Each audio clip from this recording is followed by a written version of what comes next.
Joining me now is House Democratic leader Hakeem Jeffries of New York. And, you know, I do want to get to the very most important thing we have to talk about, which is, of course, the debt ceiling and the debt limit. But I do need to talk about Kevin McCarthy. Because today he couldn't even answer a very straightforward question about probably the most embarrassing member of his caucus, George Santos. I just want to play that for you just for a moment. I think I would like the House to take up this work and look at it, and if it rises to that occasion, then, because as we look to all these differences, I mean, we just had a report come out from Durham. What does that say about Adam Schiff? He lied to the American public. Should he be expelled from Congress as well? Okay, first of all, that is insane. Adam Schiff is barely mentioned in the Durham report, 3 sort of passing mentions of him. He is not at issue here. And that is who you all are negotiating with about the debt limit. Is he taking the debt limit more seriously than he's taking the presence of a potential felon in his caucus? Well, first of all, it's great to be with you, Thank you. Joy. You know, George Santos is a serial fraudster. He does not belong anywhere near the House of Representatives. He defrauded the people of the 3rd Congressional District in New York, lied about everything, lied about his life, lied about his jobs, lied about his finances, lied about his professional experiences, lied about being Jewish. He perpetrated a fraud on the people of New York. He was elected under false pretenses. And so I commend Congressman Garcia for bringing this privileged resolution forward. And the real question is, are House Republicans going to stand on the side of truth or stand on the side of George Santos? It's important to mention, Santos was referred to the Ethics Committee months ago. Right. So what are we doing? You're either going to hold him accountable under the Constitution or you're not. It's going to be interesting to see how the so-called moderates in terms of New York House Republicans vote. Right. They've all said that they want him out, right, that he doesn't belong in the House of Representatives. Tomorrow, they will have an opportunity to vote their word. So that is going to come to the floor, right? And as you said, you're going to find out, we will all find out whether House moderates, to the extent that there are any House moderates left in the Republican Party, will vote him out.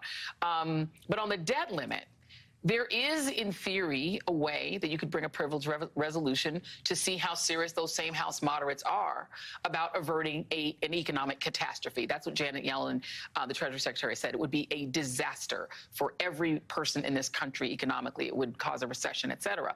Do you believe that there are enough Republicans who would vote if you did a privileged resolution to force a vote on whether or not we should allow ourselves to crash over the debt limit? Well, that's an open question and remains to be seen, although I do think that we're going to have to probe those Republicans, and they should be held accountable for their positions that were previously taken, which is to vote with the extremists on the Default on America Act, right, which would dramatically cut Medicaid spending for disabled children and seniors in their golden years, dramatically cut education, dramatically cut public safety funding, dramatically cut health care, dramatically cut food and nutrition assistance, draconian cuts that the American people find objectionable all across the country.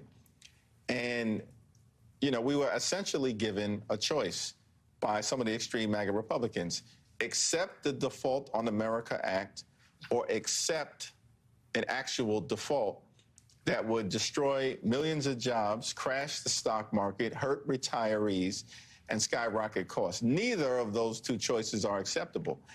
And I think in the meeting today, which was positive because it was cordial, it was candid, and there's a potential path forward, Leader Schumer, President Biden, myself, we all made clear, default is not acceptable, and neither is a take it or leave it approach.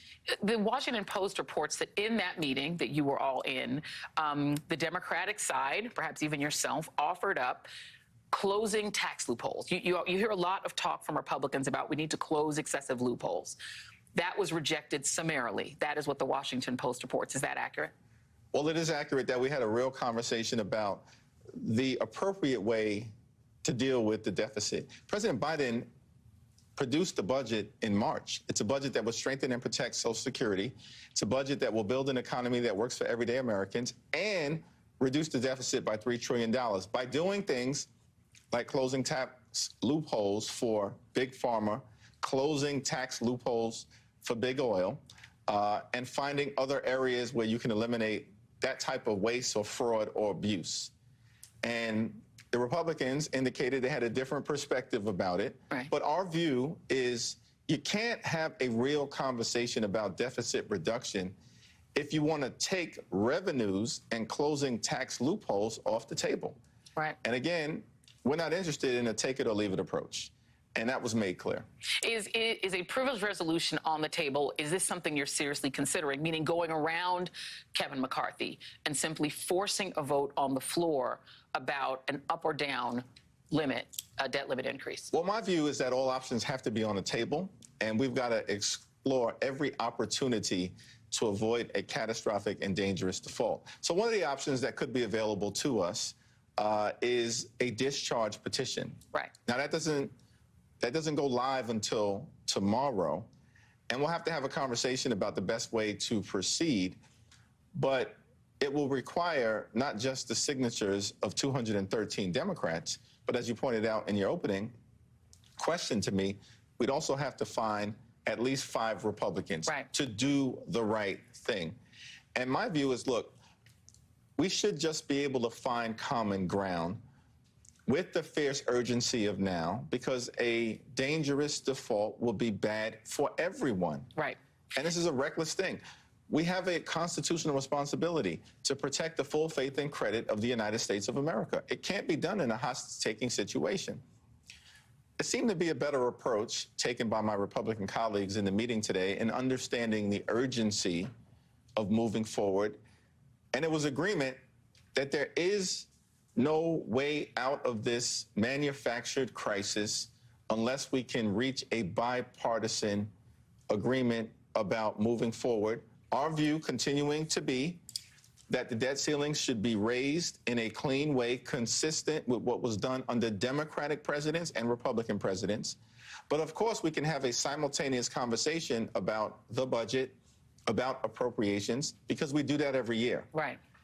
In determining what's the right mix of spending and revenue and investments to protect the health, safety, and well-being of the American people. I do have to ask you just about dealing with this caucus. I mean, you do have Paul Gosar, who's employing a white nationalist, who himself has made some white nationalist commentary that, you would think 10 years ago even a Republican would be shoved out of Congress or forced out. He's still there. You have the Matt Gaetzes of the world. You have Marjorie Taylor Greene and others who are out vocally supporting the choking death of Jordan Neely, which has been determined in your state of New York, my home state of New York, as being a homicide. And they're out vocally supporting him, as is a former colleague of yours in the House, Ron DeSantis, the current governor of Florida. And I would find it difficult to work with people under those circumstances. But I wonder what you make of this rush to support vigilantism before there's even been an adjudication of that Jordan Neely case. Well, extreme MAGA Republicans portray themselves as the party of law and order. That's phony, that's fake, that's false.